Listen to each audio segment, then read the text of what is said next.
बच्चों, अगली श्रृंखला में आज कक्षा 10 के लिए यूपी बोर्ड परीक्षा हेतु हिंदी पद्य साहित्य का इतिहास से क्वेश्चन चुनकर लिए गए हैं। यह बोर्ड परीक्षा हेतु बहुत ही महत्वपूर्ण है। आइए इसी श्रृंखला में आज पहला प्रश्न है,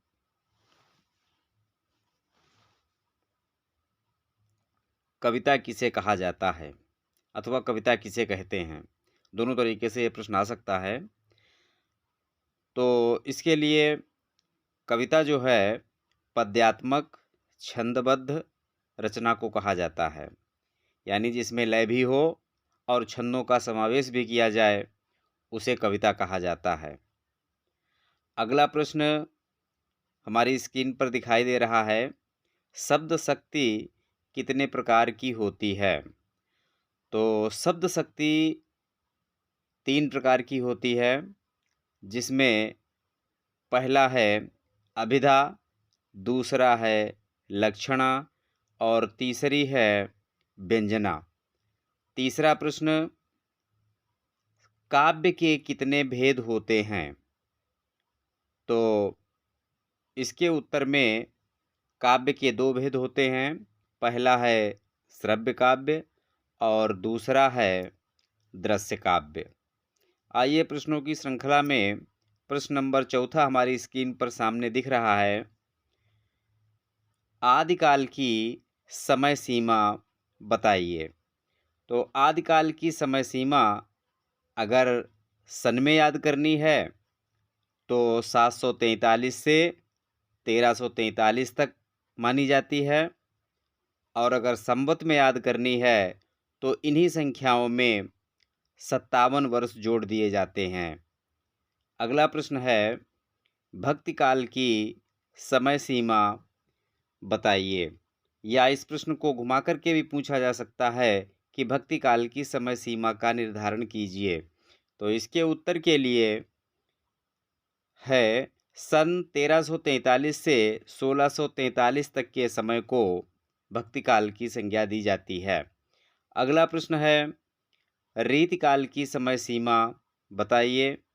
रीतिकाल या पूर्व मध्यकाल कहा जाता है, तो इसके लिए उत्तर होगा सन 1643 से 1843 तक।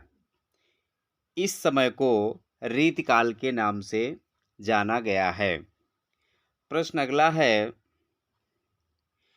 आधुनिक काल की समय सीमा बताइए। तो आधुनिक काल के लिए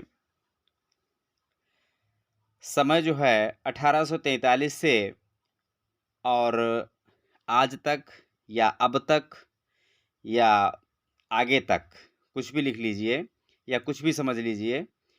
1843 से अब तक के समय को आधुनिक काल कहा जाता है। प्रश्न अगला है, पृथ्वीराज रासो के रचनाकार कौन हैं। पृथ्वीराज रासो ग्रंथ जो है ये आदिकाल में रचा गया है और इसके रचनाकार हैं चंद्रवरदाई। इसी श्रृंखला में हमारी स्क्रीन पर अगला प्रश्न दिखाई देगा, परमाल रासो के रचनाकार कौन हैं। यह रचना भी आदिकाल में लिखी गई है और इसका दूसरा नाम है आल्हखंड। इसको लिखने वाले हैं जगनिक। जो आजकल हम लोग आल्हा पढ़ते हैं, यह वही आल्हा है। इसका शुद्ध नाम है परमाल रासो। अगला प्रश्न है, रासो ग्रंथों की भाषा बताइए। प्रश्न बहुत महत्वपूर्ण है। परीक्षा में आने की दृष्टि से इसको विशेष रूप से देखा जाए। इसका उत्तर होगा डिंगल और पिंगल। डिंगल थोड़ी कर्णकटु भाषा है, पिंगल मधुर भाषा है। अगला प्रश्न है, निर्गुण शाखा के प्रमुख कवि का नाम बताइए। तो निर्गुण शाखा के प्रमुख कवि का नाम है कबीरदास। ये कबीरदास जो हैं सन 1398 में जन्मे थे। इसके आगे अगला प्रश्न है, प्रेमाश्रयी शाखा के प्रमुख कवि का नाम बताइए। तो प्रेमाश्रयी शाखा के प्रमुख कवि अधिकतर मुस्लिम संप्रदाय के थे और इसमें भी प्रमुख कवि का नाम अगर कहा जाए तो मलिक मोहम्मद जायसी ही हैं। प्रश्न अगला है, पद्मावत के रचयिता कौन है? या इस प्रश्न को घुमा करके भी पूछा जा सकता है कि पद्मावत किसकी रचना है? तो इसके लिए उत्तर होगा मलिक मोहम्मद जायसी। पद्मावत महाकाव्य है, इसके लेखक मलिक मोहम्मद जायसी ही हैं। प्रश्न अगला स्क्रीन पर आ रहा है। प्रश्न नंबर 14, मृगावती के रचनाकार कौन हैं? मृगावती कुतुबन की रचना है। यह भी सूफी संतों में माने जाते हैं। प्रश्न अगला है, ज्ञानदीप के रचनाकार कौन हैं? ज्ञानदीप के रचनाकार कौन हैं? तो ज्ञानदीप के रचनाकार ये भी सूफी संतों में ही हैं। इनका नाम है शेख नबी। बच्चों, ये प्रश्न यूपी बोर्ड की परीक्षा हेतु बहुत ही महत्वपूर्ण हैं और इनको विधिवत देख लिया जाए, यहाँ तक इनको रट लिया जाए। प्रश्न अगला है, रामचरितमानस के रचनाकार कौन हैं? रामचरितमानस हर हिंदू के गले का कंठहार है और इसकी रचना तुलसीदास जी ने की है। कहा जाता है कि तुलसीदास का जन्म 1532 ईस्वी में हुआ था और राजापुर नामक गांव में हुआ था। इन्होंने रामचरितमानस की रचना करके अपने नाम को अमर कर दिया। प्रश्न अगला है, रामचरितमानस की भाषा कौन है?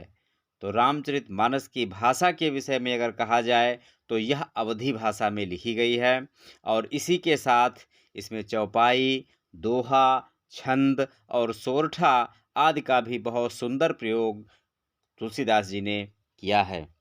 प्रश्न अगला है, कृष्ण भक्ति शाखा के प्रमुख कवि का नाम बताइए। तो कृष्ण भक्ति शाखा के प्रमुख कवियों में सूरदास का नाम बड़े ही श्रद्धा के साथ लिया जाता है। सूर ने जितना भी साहित्य लिखा है उस साहित्य में सूर ने कृष्ण को अपना आराध्य माना है। प्रश्न अगला देखिए, राम भक्ति शाखा के प्रमुख कवि का नाम बताइए। तो राम भक्ति शाखा के प्रमुख कवियों में तुलसीदास का नाम बड़ी ही श्रद्धा के साथ लिया जाता है और इन्होंने रामचरितमानस की रचना करके अपने नाम को सदैव के लिए अमर कर दिया। प्रश्न नंबर 20 और आज के वीडियो का ये अंतिम प्रश्न है, सूर सागर के रचनाकार का नाम बताइए। सूर सागर के रचनाकार का नाम है सूरदास।